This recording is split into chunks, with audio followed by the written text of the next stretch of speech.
Malien, assalamu alaikum. Nga foli be bela jele mogo mogo be kan an lamɛn nin wagati na ouverture media kan nga foli baw bela jele.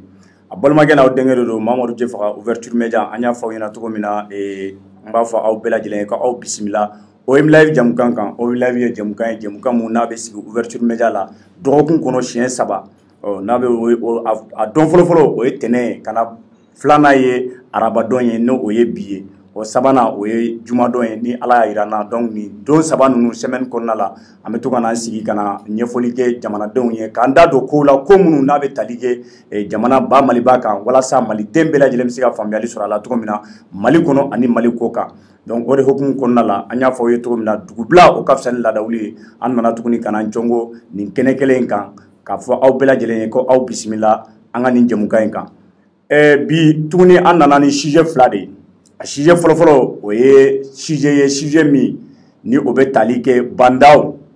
ni ale y'an ka n'ale tun y'an ka transition président ye parce que ale tɛ président ye bilen fo ka taa se a ka marabolo maa mun tun b'a ka marabolo ɲɛmɔgɔya la à l'époque n'o ye Moctar Wani ye a yiralen don k'a fɔ ko nin wagati in na kabiri wagati min na wulikajɔ sabatira k'u bɔ fanga la ko fo kana bila nin wagati la k'u bɛ résidence surveillée la. Donc an bɛna an da maga o ko la an tun ye wulikajɔ yɛrɛ sabati walasa an bɛ se ka ninnu dɔ la kelen u ka avocat sɔrɔ walasa ale ka se ka na ɲɛfɔli kɛ nka an y'a sɔrɔ an y'a wele an ma se k'a sɔrɔ ne ale ye maître Mamadou Ismaël Konate ni bɛɛ lajɛlen b'a dɔn a tun y'an ka ministre de la justice kɔrɔ ye IBK ka wagati la o tɛmɛnen kɔfɛ an ka sujet filanan o bɛ tali kɛ an balima an dɔgɔninw ani an kɔrɔ minnu bɛ Algérie ni wagati in na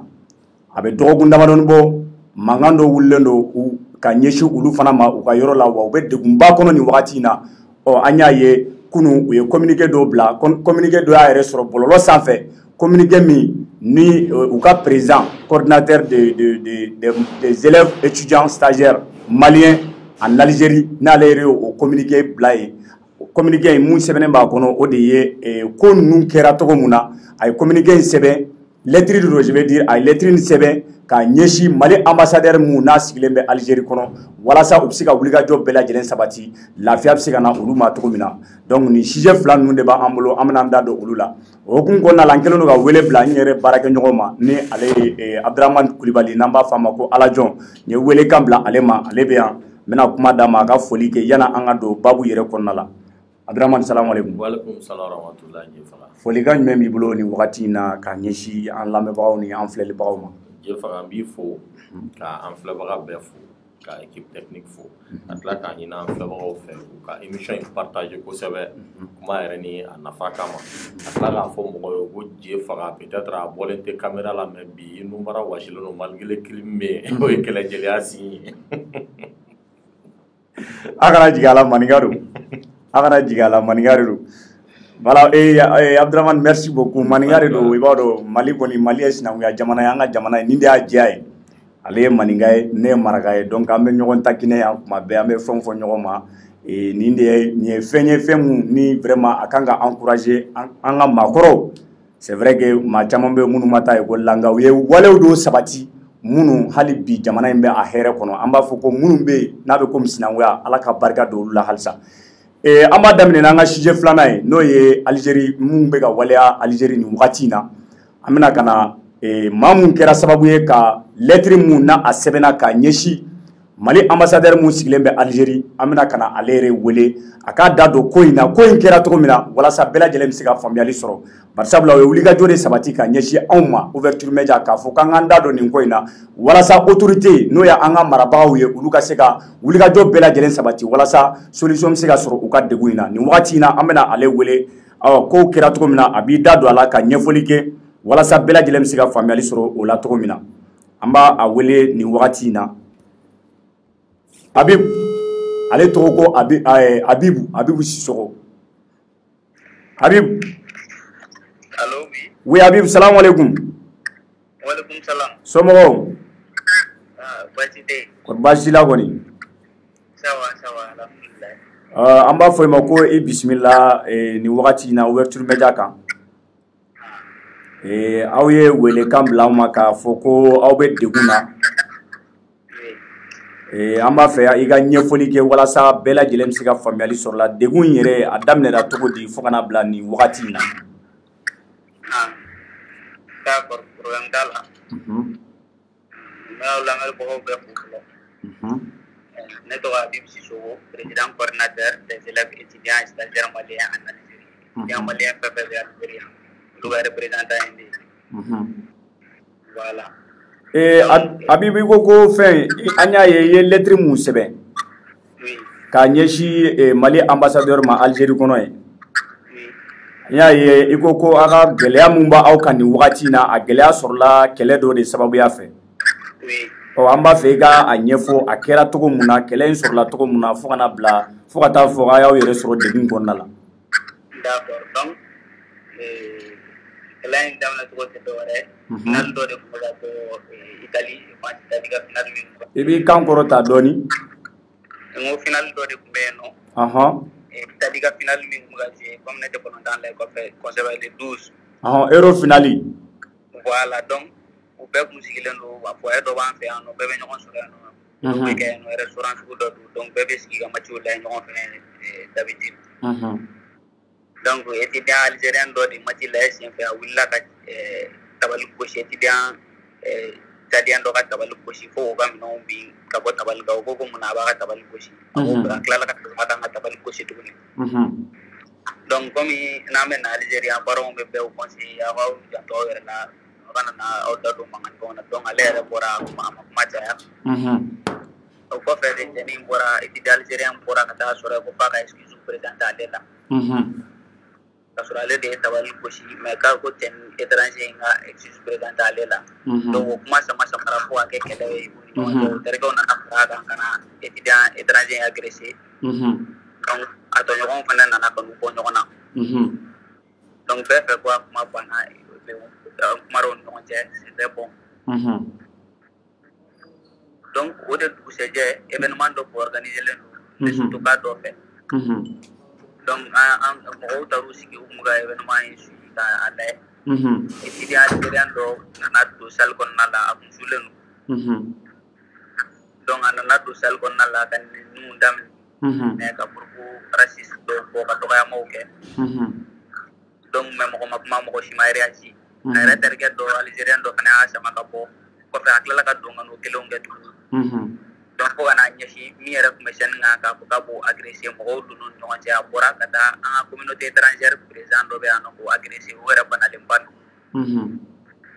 Donc a n'a terikɛw ja u kun préparelen don arme blanche b'u bolo bere ni muru ni fɛnw b'u bolo. U ɲɛsin u ma k'u b'u bɔ donc mɔgɔw donn'u ni ɲɔgɔn cɛ u nana k'u b'a kɛ bɛɛ ye siɲɛ kelen u nana k'u ɲɛsin bɛɛ ma siɲɛ kelen. I b'i kan kɔrɔta dɔɔni. U nana k'u ɲɛsin bɛɛ ma siɲɛ kelen. Donc résidence universitaire tɔ fɛn fɛn bɛ an ka alentour la. U ye algérien fɛn fɛn b'o kɔnɔ k'olu bɛɛ wele ka na far'u kan. Étrangers bɛɛ kama sisan nɔ k'u bɛ na étrangers bɛɛ de kama ka na faga u ka kuma kun y'o de. Donc a bɔra tchadienw na c'est-à-dire kɛlɛ i ka kɔrɔfɔ la i y'a jira k'a fɔ ko kɛlɛ in yɛrɛ daminɛra tchadienw dɔ de la. O kɛlɛ kɛra sufɛla fɛ o kuma kɛra fo k'o. Donc o kɔfɛ concert dɔ de tun bɛ ka waleya. Donc o kɛlɛ yɛrɛ c'est-à-dire a bɔra tchadien ko yɛrɛ la bilen u nana ka na maa o maa bɛ yen communauté tɔw fɛn fɛn bɛ yen. Donc u ma maa bɔ maa la bilen. Mɔgɔ si ma bɔ mɔgɔ si la. Donc u nalen n'o kamakuru n'o bere n'o fɛnw ye u bɛ ka o fili mɔgɔw ma mɔgɔw fana b'u jɔ an jɔlen don an ka résidence da la an bɛ ka riposter an fana bɛ ka o kelenw segin u ma. Donc entre temps directeur yɛrɛ bɛ yen nɔ agent de sécurité yɛrɛ minnu tun bɛ da la u b'a dɔn ko kɛlɛ bɛ yen mais olu de tun bɛ k'a to olu mɔgɔw ka bɔ résidence wɛrɛ la ka na don ka fara ninnu kan ka na kɛlɛ kɛ. Directeur yɛrɛ tun bɛ yen nɔ a ma kuma a ma réagi a ma foyi fɔ ale yɛrɛ y'a ka mobili de ma bɔ dɔrɔn mankan in na ka taa yɔrɔ dɔ la a tun bɛ résidence kɔnɔ yen nɔ. École directeur yɛrɛ. Université résidence yɛrɛ directeur oui. A ma foyi fɔ. Non a ma foyi fɔ. Donc o kɔfɛ fana a ko in bɛɛ daminɛ la 21h wagati de fo ka na taa 21h30 22h wagati ninnu fo ka na se 9h du matin ma a ko bɛ senna. Force de l'ordre welela olu nana 2h du matin wagati. Même pas 5 minutes ka tila ka segin ka taa k'a ko to senna u ma segin bilen fo bi. ka mɔgɔw to mais u nalen u ma mɔgɔ ninnu labɔ u nana u ma mɔgɔ labɔ u ma foyi foyi kɛ u nana ka tila ka segin ten ye an yɛrɛ kɔni ye message ci k'an ka ambassade contacter an ka autorité fɛn fɛn ka contacter bɛ ne bolo ne kɔni y'u bɛɛ contacter kabini a wagati mais ni mankan bɛɛ kɛra fo ka taa se ni heure ma mɔgɔ si ma intervenir an kɔni yɛrɛ de y'an défend an yɛrɛ ye pour que an kana na sa parce que a kun sera niveau dɔ ma mɔgɔ si tɛ ka intervenir mɔgɔ si da tɛ ka don a la an b'an yɛrɛ ye an b'an yɛrɛ ma ten an bɛɛ an fara ɲɔgɔn kan k'an défend ni min bana la u bɛ taa n'o ye so kɔnɔ k'a essayer ka soin dɔw k'o la mɔgɔw tun tɛ ka se ka taa ni mɔgɔ ye hôpital yɛrɛ la a daminɛ wagati la image ninnu an ye image dɔw ye i yɛrɛ video minnu ci ne ma ni video minnu n'aw yɛrɛ sera k'u filmer i y'u ci ma vraiment n'i ye video in yɛrɛ ta k'a lajɛ i b'a ye k'a fɔ ko in tiɲɛ yɛrɛ la a juguyara kosɛbɛ a violence bonyana mais kori malien minnu bɛ yen aw minnu bɛ yen kori maa caman ma jogi aw la kori maa jogita i n'a fɔ dɔ ka jogi kosɛbɛ kori mɔgɔ ma jogi kosɛbɛ aw la dɛ mɔgɔ caman jogina mɔgɔ caman b'a yɛrɛ de jogina mɔgɔ caman jogina dɔw ta ye blessure superficielle ye parce que mɔgɔ yɛrɛ tɛ yan nɔ min tɛ se ka kɛ jogina u ka ca n'an ye surnombre bɛ yen nɔ u bɛ k'an buru fan bɛɛ fɛ u bɛ côté bɛɛ fɛ dɔw de ta juguyara ni dɔw ta ye dɔrɔn sinon minnu yɛrɛ sera ka compter c'est au nombre de 48 personnes minnu jogina maliyɛnw na bon étrangers yɛrɛ n tɛ se k'o chiffre fɔ parce que ni bɛɛ ma contacté ta fɔlɔ halisa a kow bɛ sen na. aw kɛlen ka lettre in sɛbɛn an ye lettre mun ye lettre in y'a sɛbɛn k'a ɲɛsin an ka ambassadeur ma ka ɲɛfɔli kɛ a ye ko minnu y'aw sɔrɔ événement in yɛrɛ daminɛra cogo min na fo ka taa fɔ ko aw bɛ condition mun na a wagati min na i tun bɛ ka lettre in sɛbɛn lettre selen ambassadeur ma est ce que a y'aw jaabi ba oui an jaabira o y'a sɔrɔ u taara u ko k'u bɛ na fɔlɔ k'u bɛ taa ka na parce que bɛɛ kun sɛgɛnna bɛɛ yɛrɛ de kun sɛgɛnna depuis 22 heures wagati fo 9 heures du matin donc bɛɛ sɛgɛnna hali gamakuru fili min kun bɛ ka kɛ bere fili ni fɛnw bɛɛ hali bolo tɛ ka sɔn bilen o y'an ye u yɛrɛ ye donc o kɔfɛ de an ni ambassadeur kumara ne y'a f'u ɲɛna donc m'u ko k'u bɛ na tuguni n'u ko k'u bɛ na an sɔrɔ yan nɔ tuguni donc n'u bɛ se ka disposition min ta force de l'ordre ka na ka yɔrɔ in sécuriser pour que problème wɛrɛ kana na créer o de kɔni kun ka di anw ye parce que n'u nana tuguni u sigilen tɛ ni fɛn o fɛn o bɛ se ka bɔ a la déjà que mɔgɔ dɔw bɛ bɔ ma la u dɔw wulila dɔw ma wuli fɔlɔ yɛrɛ ambassadeur dan kɛra répondeli dɔrɔn de yala a ma wulikajɔ sabati a ma maa dɔw bila ka taa ou bien a yɛrɛ ma taga ka taga aw lajɛ yen wa a ma wulikajɔ dɔw kɛ o sansi fɛ wa a ma mɔgɔ bila ka na mais an kɔni kumara téléphone na ani mɔgɔ ambassade mɔgɔw kumara téléphone na minnu fana banana u b'a t'olu fana lajɛ banabagatɔ minnu bɛ yen mɔgɔ si kɔni ma se yan fɔlɔ mɔgɔ si ma se yan fɔlɔ u ma se ka t'u lajɛ kuma tɛ ka dɛmɛ k'u ye non an autorité la mɔgɔ si ma se yan fɔlɔ an yɛrɛ direction des œuvres universitaires min bɛ Alger ale ni yan olu mɔgɔ dɔw de nana k'u bɛ kuma ni ɲɔgɔn cɛ olu nana ka kuma mɔgɔ dun fɛ u kumara étudiants étrangers yɛrɛ fɛ mais solution de bɛ ka ɲini olu ka solution de ɲini cela ne veut pas dire que a ko stabiliser len don bon laɲini jumɛn bɛ parce que aw ye wulikajɔ sabati k'a fɔ ko a b'a fɛ an ka aw dɛmɛ k'a ka kumakan in lase walasa jamana marabagaw n'o y'an ka autorités ye olu bɛ se ka nin ko in bɛ cogo min na u bɛ se ka wulikajɔ sabati cogo min na bari sabula i yɛrɛ ka kɔrɔfɔ la n'i y'a ta k'a lajɛ aw bɛ degun de la nin wagati la nin ye degun belebeleba ye donc welekan jumɛn de bɛ aw bolo nin wagati in na k'a lase an ka autorités yɛrɛ ma walasa aw bɛ se ka bɔ nin degun in kɔnɔ cogo min na. bon an kɔni tun bɛ fɛ de u ka solution ɲini force de l'ordre dɔw ka na ka essayer ka yɔrɔ stabiliser force de l'ordre ka na ka essayer ka yɔrɔ la stabiliser parce que hali sisan nɔ insécurité ba de bɛ yen nɔ déjà que u ko étudiant algérien fɛn fɛn bɛ résidence kɔnɔ olu bɛɛ bɛ ka bɔ résidence kɔnɔ n'an y'u ɲininka c'est u b'a fɔ ko c'est par mesure de précaution mais an yɛrɛ b'a dɔn u ka procédure de ye nin ye n'u bɛ fɛ ka politikuba dɔ kɛ sa u bɛ bɔ de ka bɔ résidence kɔnɔ o la officiellement u tɛ yen u bɛ sɔrɔ ka na agression ba dɔ kɛ ka sɔrɔ ka fɔ k'olu tɛ résidence kɔnɔ a wagati u b'a kɛ ten o la o de y'u ka ko kɛcogo ye donc ni autorité dɔw ma na ka yɔrɔ la stabiliser pendant quelque temps a bɛ se niveau ma an ma sigi ni fɛn min ye parce que heureusement que mɔgɔ ma sa parce que u kun ko ko étudiant kelen bɛ yen nɔ yɛrɛ primaire u y'a fɔ ko o sara mais u tilala k'a démenti mais a bɛ kuma la halisa il n'a pas réagi. ale ye nationalité jumɛn ye. bon ale ye tchadien de. dɔw bɛ mɔgɔw blesselenw bɛ yen nɔ donc ni a nana fɔ k'a bɛna répéter tuguni sisan kɔni a bɛ tɛmɛ fɛn kan si hakili tɛ min na quoi. aw ni minnu bɛ yen i n'a fɔ par exemple maa wɛrɛ minnu bɛ yen nationalité wɛrɛ minnu bɛ yen minnu tɛ maliyɛnw ye yali olu fana ka mɔgɔw olu fana ka jamana représentant minnu bɛ yen est ce que olu fana ye wulikajɔ sabati walasa ka u ka maa minnu bɛ yen ni minnu joginna ou bien fɛnw ka se ka olu dɛmɛ wa. Bon ana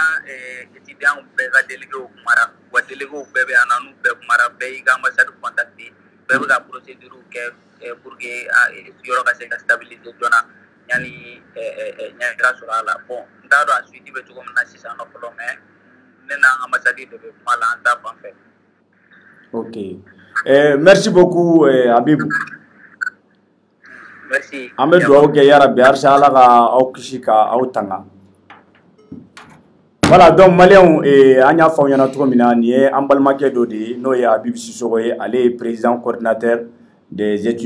élèves étudiants stagiaires maliens en Algérie. Donc ale de kumakan ye nin ye ka sababuya kɛ a ye welekan de bila an ka marabagaw mɔgɔ minnu b'an kunna nin wagati n'o y'an ka autorités ye ka welekan bila u ma walasa u bɛ se ka wulikajɔ bɛɛ lajɛlen sabati cogo min na u bɛ degun min kɔnɔ u ka se ka bɔ a degun kɔnɔ n'i y'a ta k'a lajɛ ko mun don ko gɛlɛman de don. Barisabula a ka kɔrɔfɔ la n'i y'a ta k'a lajɛ i b'a ye k'a fɔ ko olu kɔni degun ser'u ma u ye wele bila an ka autorité mun ma o ye an ka représentant mun ye n'o y'an ka ambassadeur ye autoritéw ka représentant olu ye welekan bila o ma ka u ka ɲɛfɔli k'a ye kow kɛra cogo min na i n'a fɔ a bɔra k'a ɲɛfɔ an ye cogo min na u ye wele c'est à dire que a y'o de ɲɛfɔ ambassadeur fana ye lettre kɔnɔna la donc ambassadeur fana y'a jaabi wa kumakan kɔnɔna la ne y'a ɲininka est ce que an ka ambassadeur mun bɛ yen maa minnu joginna ou bien maa minnu bɛ yen ko degun b'u da la est ce que u ye wulikajɔ sabati walasa ka se ka taga nin maa ninnu lajɛ wa a ka jaabi kɛra k'a fɔ ko non ko o ma kɛ an kɔni an bɛ mun fɔ an ka autorités ye u ka wulikajɔ bɛɛ lajɛlen sabati walasa ni maliyɛn minnu filɛ nin ye n'u bɛ Algérie n'u taara kalan na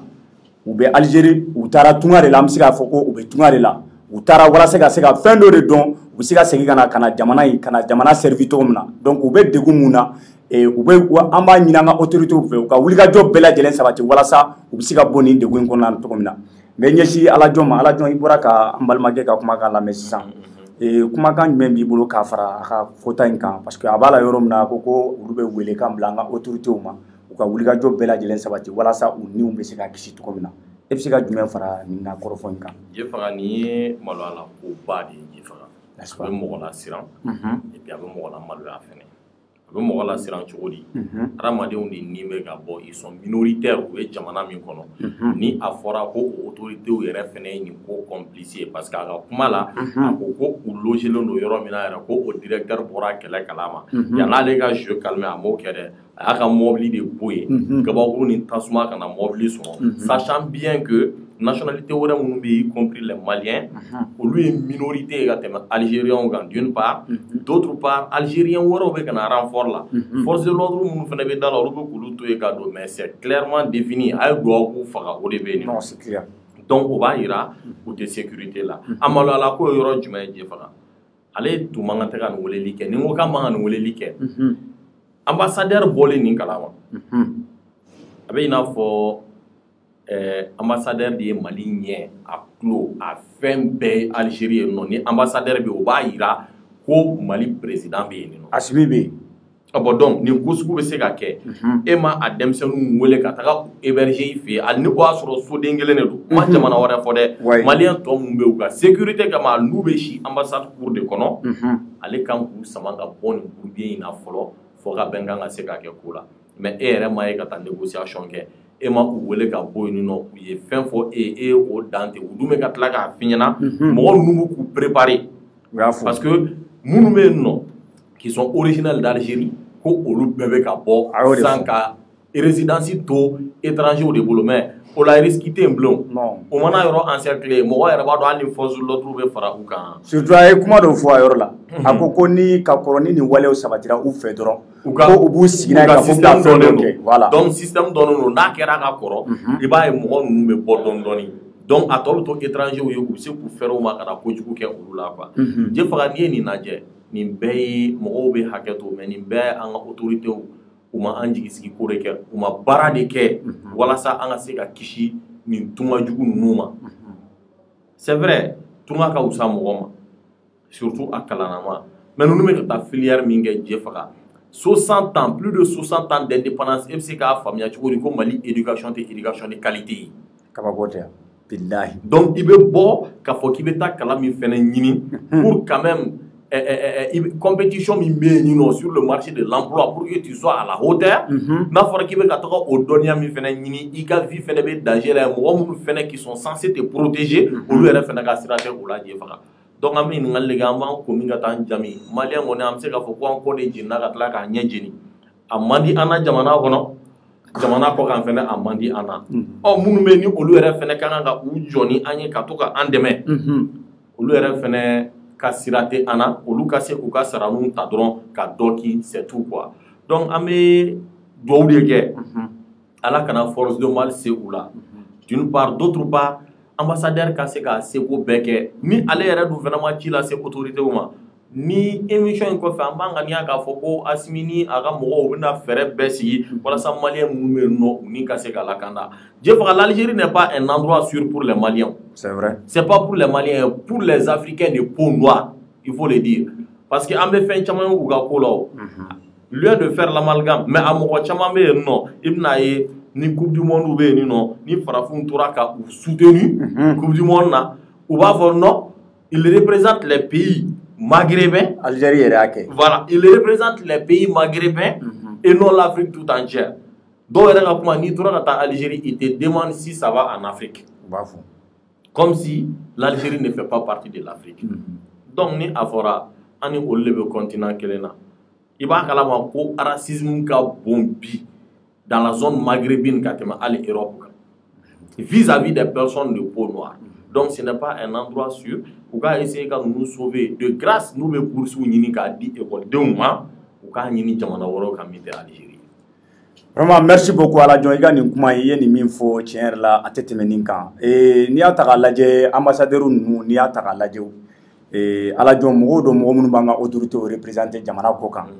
Bi ni problème be étudiant de dala. Mais wallahi malien chama de be halika da papier ko yere mare malien chama de be dien fantan nani bela jilena ala jon u be blad de gun konna la be wele kambla anga ambassadeur ma adugula wallahi te wuliga jo sabati ku ka problème résolu a chama de be sans vouloir te couper la parole on va profiter de plateau la kanyana woro ya sama kefu voilà. Parce que aller tout ambassadeur à la Inde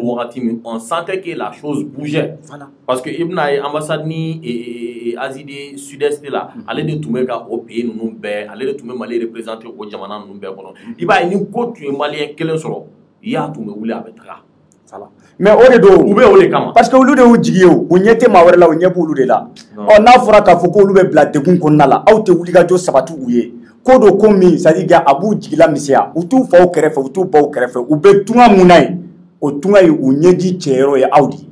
wa nule wele kambla ma akaka audi ka chesiri bela jelen sabati wala sa ka se ka do ujigi koroto komina sino ni min fle ne ka nyeshi ni étudiant ma kodo komi ye ko gelema ire kodo absika gelea u bolo kosobe donc ame minira nga autorité au fait u ka wuli ka job bela jelen sabati wala sa ni demsenu munu nu uye utara kalanai degu mumbu u dalaye u ka se ka solution bela jelen nyini ka sari ke ku boni degu in konna la wa malien be jien fantan nano nanila ni ata ka laje akera nunu yo akera fenwere yo degu were bu dala munu ni we wele kan blanga ambassadeur ma u te u jabi donc amma nyina nga autorité u fe u ka kuma nga ambassadeur u fe ni aye u sigilembe ni aye u be sara u ka sara u be bo fo u sigilembe jamana muna u jamana u tu sara u a sara be bo jamana kesi do kono kata duma wa u te sara do were kamare malide munu be o jamana nuna wala sa u sika wuri ka jo sabati togo sugu bela delena ulu ku ka hake defa o dugukolo sanfɛ n'a fɔra ko aw to o wuri ka jo sabati o ye ko ye ko min ye kumasulu ko ye o ye ko ye ko min ye jɔrɔna ko ye donc an bɛ wele bila an ka autorités ma u ka wuli ka jɔ bɛɛ lajɛlen sabati walasa an ka nin balima an balima minnu bɛ nin degun in kɔnɔ u ka se ka bɔ a kɔnɔ cogo min na n'an bɔr'o la an bɛna an ka sujet filanan la sujet filanan an y'a fɔ aw ye cogo min na an ko ko an ka transition président kɔrɔ n'o ye Bandaw ye ani an ka transition a premier ministre kɔrɔ n'o ye marabolo ɲɛmɔgɔ ye Mokhtar Wane ko u bɛ ala jɔn k'u bɛ yɔrɔ dɔ la ko u bɛ résidence surveillée la k'u bɛ résidence surveillée la an bɛ wagati min na i ko bi an dun b'a dɔn Bandaw n y'a fɔ cogo min na n'a fɔra ko Bandaw bɛɛ lajɛlen bɛ Bandaw dɔn k'a sababuya kɛ wagati min na ni sɔrɔdasiw ye wulikajɔ sabati ko El Hadji Ibrahima Boubacar Keïta ka taa ka bɔ fanga la n'o bɛnna le 18 août 2020 an y'a ye CEDEAO mɔgɔw ye wulikajɔ sabati k'a fɔ ko waati min na sɔrɔdasiw ko olu de b'a fɛ ka jamana in ko k'a mara CEDEAO y'a yira k'a fɔ ko c'est vrai que coup d'état kɛra nka olu tɛ jɛn n'a ye jamana marali a ka kalifa sɔrɔdasiw ma o de hukumu kɔnɔna la u y'a ɲini u ka laɲiniw kɔnɔna la k'a fɔ ko jamana ka kalifa maa la maa min ni tenitigi tɛ ɔ sɔrɔdasiw yɛrɛ nana ka na hakilijakabɔ kɛ u yɛrɛ dama ni ɲɔgɔn cɛ u taara ka taa bandaw ta bandaw a wagati militaire de don militaire de tun ye bandaw ye nka a bɛ choisi wagati min na ka na kɛ transition ɲɛmaa ye o y'a sɔrɔ a bɛ retraite la donc bandaw critère minnu n'a a exigera CEDEAO mɔgɔw fɛ n'o de ye ko k'a na ni civil de ko o ka kɛ transition ɲɛmɔgɔ ye bandaw b'o o critère fa militaire kun don nka a bɛ retraite la donc a kɛra civil ye sɔrɔdasiw yɛrɛ wulikajɔ sabati ka na ni bandaw ye ka na sigi u kunna k'a fɔ ko bon sisan kɔni CEDEAO mɔgɔw ko k'an ka na ni civil ye an nana ni civil ye bandaw filɛ nin ye o bandaw in sigilen kɔfɛ bandaw fana y'a ka gouvernement sigi gouvernement ɲɛmɔgɔya o dira Mokhtar Wane ma o transition in k'a ta le 18 août la fo ka n'a bila mois de mai salen na kalo 8 bɔɲɔgɔn kɔ kɔfɛ an y'a ye sɔrɔdasiw kelenw u ye wulikajɔ sabati ka welekan bila bandaw ma bandaw mun wagati min na ni bandaw ka gouvernement fɔlɔ mun kun bɛ sen kan Mokhtar Wane 1 o démissionnera wagati mun na Mokhtar Wane 2 sigitola sen kan wagati mun na yɛrɛ ni communiqué bɔra télé la k'a fɔ ko gouvernement kura filɛ nin ye olu de bɛna ka na baara kɛ transition to yen a tɔ tora kalo hakɛ min na walasa ka se ka baara kɛ o kɔnɔna la laɲiniw ye mun ye o ka se ka sabati kalafiliw ka se ka kɛ an y'a ye sɔrɔdasiw yɛrɛ wulikajɔ sabati communiqué bɔlen kɔfɛ heure damadɔni ka wele bila ka na bandaw ni ka fara Mokhtar Wane kan k'u cɛ ka yɛlɛ n'u ye Kati u nan'u cɛ yan Alajɔ ka taa n'u ye Kati u ye déclaration kɛ o wagati u y'a yira k'a fɔ ko olu ma wulikajɔ sabati foyi la ka bandaw bɔ a jɔyɔrɔ la ko a ma kɛ foyi kama parce que bandaw tun bɛ ka fɛnw dɔw waleya fɛn minnu n'a a sabatira a bɛ kɛ sababu ye hali olu yɛrɛ minnu ye tenni tigilakaw ye n'olu bɛ yan ka anw lakana a n'an ka bololafɛnw ko a bɛ kɛ sababu ye ka olu yɛrɛ dama ni ɲɔgɔn cɛ ko ka kɛlɛ ka fitinɛ don ni ɲɔgɔn cɛ ko walasa ka se ka o éviter k'o de y'a to olu ye wulikajɔ sabati ka bandaw ka fanga ko k'a ɲɔngiri Mokhtar Wane fana u ye kuma caman fɔ k'a ɲɛsin Mokhtar Wane ma u ka kɔrɔfɔw la u y'a yira k'a fɔ ko Mokhtar Wane kun b'i da don fɛn caman na minnu ye hali élection ko ye k'a kun bɛ kow dɔw waleya ko minnu ni a da man ka don olu la donc olu ye wulikajɔ sabati o de hukumu kɔnɔna la ka u ka fanga in ko k'a ɲɔngiri o tɛmɛnen kɔfɛ an y'a ye wagati min na u y'u ka fanga ɲɔngiri a tile filanan déclaration bɔra k'a yira k'a fɔ ko bandaw yɛrɛ y'a fɔ k'ale démissionnera ale ni Mokhtar Wane olu bɛɛ démissionnera o démission kɔfɛ an y'a ye CEDEAO mɔgɔw n'olu bɛ yan walasa transition fanga ye n'o ye camancɛ fanga min an b'a kɔnɔna la u bɛ se ka wulikajɔ bɛɛ lajɛlen sabati cogo min na délai mun dira an ma a délai bɛ se ka respecter cogo min na olu ko olu ye welekan bila an ka sɔrɔdasiw ma olu yɛrɛ délégation bila ka na fo Mali kɔnɔ a wagati ka na kuma ni sɔrɔdasiw ye ka kuma ɲɔgɔnya tɛmɛ u ni ɲɔgɔn cɛ ko min ye bandaw ye fo ka taa se Mokhtar Wane ma ko k'u bila a wagati an y'a ye sɔrɔdasiw bɔra ka déclaration kɛ k'a yira k'a fɔ ko maa minnu minɛlen don olu bolo a wagati k'u bɛna a essayer ko k'u mɔgɔw bila dɔɔni dɔɔni ko wa u t'a kɛ dɔwɛrɛ kama dɛ o maaw yɛrɛ ka lakana kama u ka sécurité kama ko o de y'a to u bɛna na c'est à dire que procédure bɛ kɛ o cogoya de la u b'u bila dɔɔni dɔɔni walasa u yɛrɛ nikun bɛ se ka lakana cogo min na an nana ye k'a ta mai fo kana bila nin wagati la bandaw ni Mokhtar Wane kɔni olu kɔni kibaruya tununa pewu maa t'a dɔn mun b'u la maa t'u kibaruya sɔrɔ i tɛ maa sɔrɔ maa min b'a fɔ k'a fɔ ko ni bandaw kumana nin don in i tɛ maa sɔrɔ min b'a f'i ɲɛna k'a fɔ ko Mokhtar Wane ko a don tan a bɔ tan u kibaruya tununa pewu an y'a ye nin tile fila ninnu na association malienne min bɛ yen ni ale sigikun ye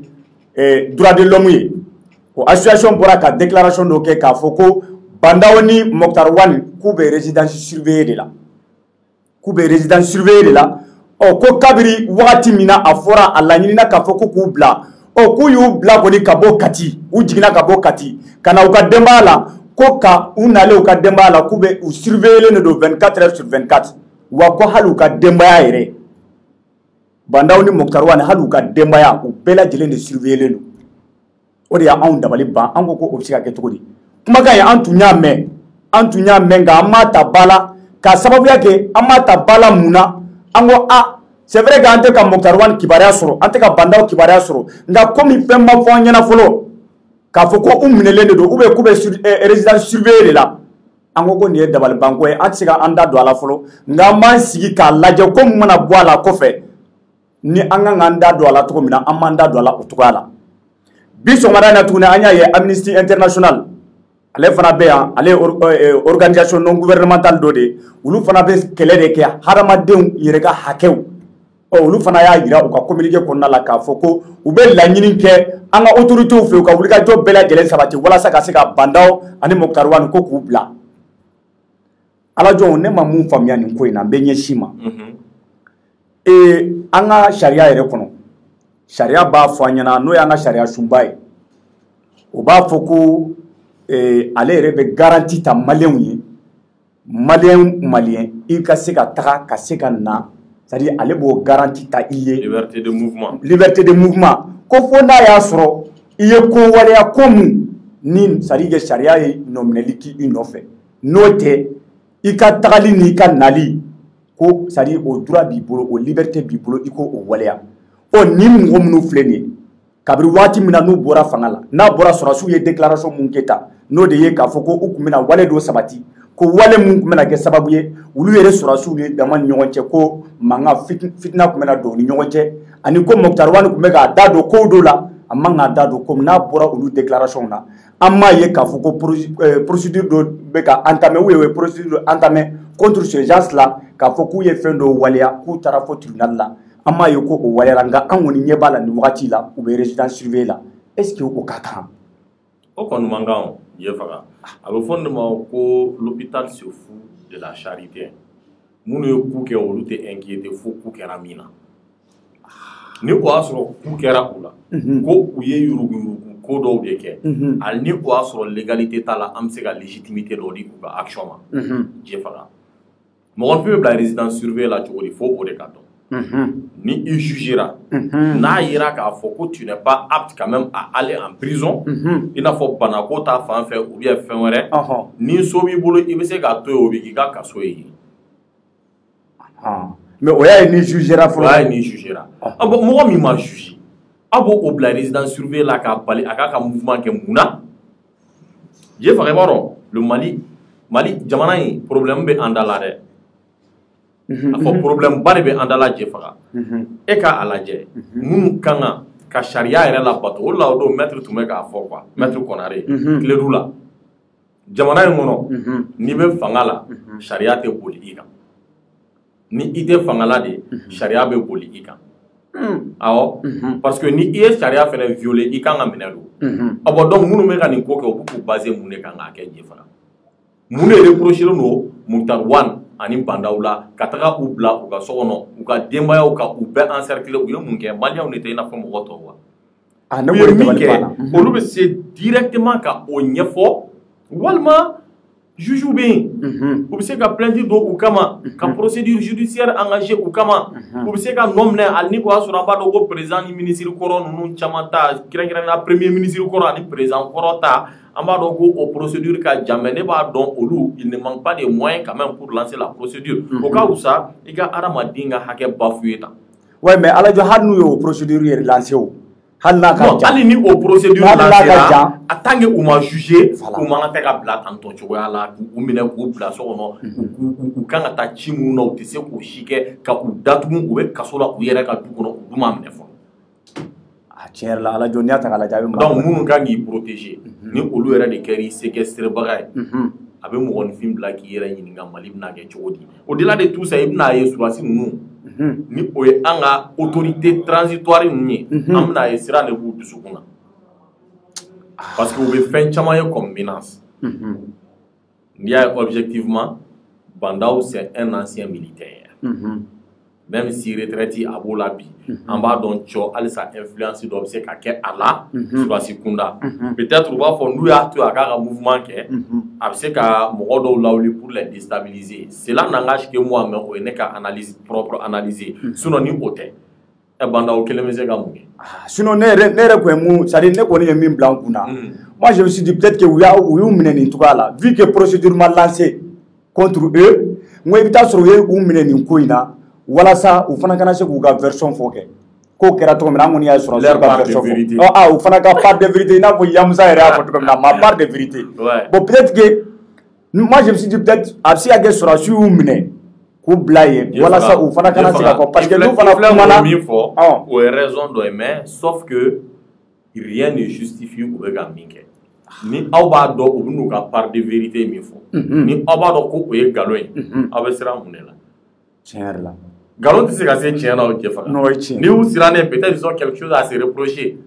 Ou vous ka mieux reprocher ou hier là au ko foyer anga au don d'une part, d'autre part ou ka se ka o mina kun fo anye parce que lui rebe ka charia violé donc a se ka malion la ka confiance daw ka en tout cas charia tabolo ka kadaka ou be ka faire mun ka au fondement des actions extrajudiciaires. Ka fɛn kɛ fɛn minnu ni charia yɛrɛ ti yamaruya n'a ye. Très bien. Des actions extrajudiciaires olu bɔra charia yɛrɛ hokumu kɔnɔ u bɛ ka yɛrɛ sago kɛ de kɛ donc anarchie man jamana kɔnɔ surtout an bɛ jamana min kɔnɔ nin wagati in na fɛn bɛɛ fragiliser len don a ka kan maliyɛnw ka ɲɔgɔn minɛ de ennemi man kan tɛ k'a ye olu la nin wagati in na donc olu kan k'u jija ka bɛɛ fédérer autour de l'essentiel qui est le Mali o tɛ se ka kɛ cogoya si la ka sɔrɔ a bɛ ka dɔ bali u ka hakɛ la c'est pas possible Jefa. Vraiment ala jɔ i ka nin kuma in barika b'a la kosɛbɛ i ye nin kɔrɔfɔ mun fɔ barika b'a la kosɛbɛ. An y'o de fɔ an ka sujet la an y'a fɔ k'an bɛna kuma a ko kan parce que nin ko min bɛ ka waleya tiɲɛ yɛrɛ la a bɛ mɔgɔ dabali ban et puis alajɔ ye mun fɔ fana maa kɔni bɛ bila résidence surveillée la n'a y'a sɔrɔ i ka jugement kɛra wa a yirala k'a fɔ ko kɛwale minnu c'est à dire minnu talen don ka ɲɛsin ma i nɔ b'a la nka komi i man kɛnɛ ou bien fɛn dɔ b'i la mun bɛ se k'i bali i k'i yɛrɛ sɔrɔ maison d'arrêt kɔnɔna la i yɛrɛ ka so in i bɛ yɔrɔ min kɔnɔna la dɛ walima olu yɛrɛ bɛ yɔrɔ dɔ kɛrɛnkɛrɛn k'i bila o kɔnɔna la o bɛ k'i ka kaso bɔ ye mais an y'a ye ninnu ka cas an kɔni m'a ye k'a fɔ ko u taara juge ɲɛ ma ou bien u taara nin tribunal in na k'a fɔ ko u nɔ minɛlen don k'a sababuya kɛ u ye nin wale in de sabati an m'a ye fɔlɔ a bɛ se ka kɛ a kow bɛ sen na a bɛ se ka kɛ a kow bɛna na waleya nka pour le moment kɔni an m'a ye wa an m'a mɛn fana nin hokumu nin ko in de bɛ sen kan nin wagati in na. O de la an y'a ye an ka nin c'est à dire tellement que nin ko in waleyara faamuyali ma se ka sɔrɔ a la o de y'a to hali organisation minnu n'u b'an ka jamana kɔnɔna la yan minnu bɛ yan ka hadamaden yɛrɛ ka hakɛ ka a d'a ma olu yɛrɛ wulikajɔ sabati k'a fɔ ko waleya min bɛ ka sabati ninnu na ko waleya tɛ waleya mun n'a ka kan wa sariya sɔsɔra c'est à dire nin wale kɛtɔ la donc k'u bɛ laɲini kɛ walasa ninnu u ka se ka bila cogo min na. N y'a fɔ aw ɲɛna cogo min na an yɛrɛ tun ye wulikajɔ sabati parce que n'i y'a ta k'a lajɛ nin wagati in na bandaw ni ka fara Mukutari Wani kan association min bɛ yen association malienne min bɛ yen association malienne des droits de l'homme olu ye wulikajɔ sabati ka avocat dɔw ta avocat min bɛna bandaw ni Mukutari Wani k'u ka cause défend o avocat tɛ dɔwɛrɛ ye maître Mamadou Ismaël Konate ale tun ye ministre de la justice kɔrɔ ye donc an tun ye wulikajɔ sabati walasa an bɛ se k'ale sɔrɔ a ka se ka a da don nin ko in na ka ɲɛfɔli kɛ walasa bɛɛ lajɛlen bɛ se ka faamuyali sɔrɔ nka an m'a sɔrɔ mais ni ala sɔnna a ma inshallah don n'a nataw la an b'a essayer ka wulikajɔ bɛɛ lajɛlen sabati walasa ka se k'a sɔrɔ a kana ɲɛfɔli kɛ an ye cogo min na wa nin ko in n'a a suivi kɛra fɛn o fɛn ye an bɛ wulikajɔ bɛɛ lajɛlen sabati ka ɲɛfɔli kɛ mɔgɔw ye maliyɛnw nin sujet fila de tun b'an bolo bi ka ɲɛfɔli kɛ aw ye an b'a fɔ aw ɲɛna k'a fɔ ko nin jɛmukan in ni min sigilen n'o ye OM Live ye a jɛmukan in sponsorisé don par la boisson énergétique Boss. Boss ye boisson mun n'a nana ka na anw jukɔrɔma tɔntɔn walasa nin jɛmukan min an bɛ k'a lase an ka se ka continuer n'a ye ka jamanadenw kunnafoni Mali kɔnɔ ani Mali kɔ kan bɛɛ lajɛlen bɛ se ka faamuyali sɔrɔ a la cogo min na kabiri i sigiyɔrɔ la donc an bɛ foli belebeleba ta k'a ɲɛsin nin boisson in ma ka dugawu kɛ nin boisson ye ala k'a kɛ sanbalaɲɔ ye wa ka dugawu kɛ a minbaga bɛɛ lajɛlen ye a balimakɛ n'aw denkɛ de don Mamadu Jefaga an b'a fɔ aw ɲɛna ko bi an ka émission bɛ ɲɔngiri nin yɔrɔ la ni ala sɔnna a ma jumadon an bɛ kɛ nin plateau kelen kan ka ɲɛfɔli k'aw ye ko la ko wɛrɛ minnu n'u bɛ tali kɛ c'est-à-dire que Mali kan walasa bɛɛ lajɛlen bɛ se ka faamuyali sɔrɔ cogo min na ni Ala sɔnna ma n'Ala m'an ka jɔnya jɔ anw na an bɛ ɲɔgɔn sɔrɔ yan inshallah juma nata tuguni ka ɲɛfɔli kɛ aw ye Mali actualité kan an b'a fɔ aw bɛɛ lajɛlen ye ko a k'an bɛn wagati wɛrɛ inshallah.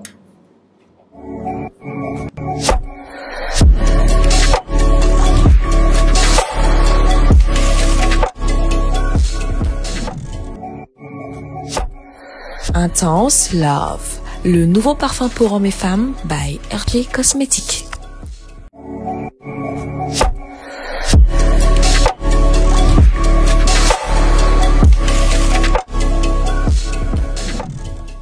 Pure Séduction, le nouveau parfum pour femmes par RJ Cosmetics.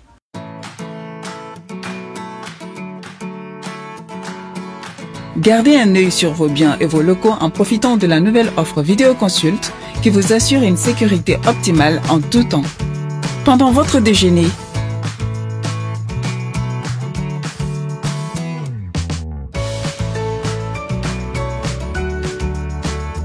ou depuis votre bureau, ou alors à partir de votre voiture. Seulement 20 000 francs CFA par mois. Vidéoconsulte, sponsor officiel de votre sécurité.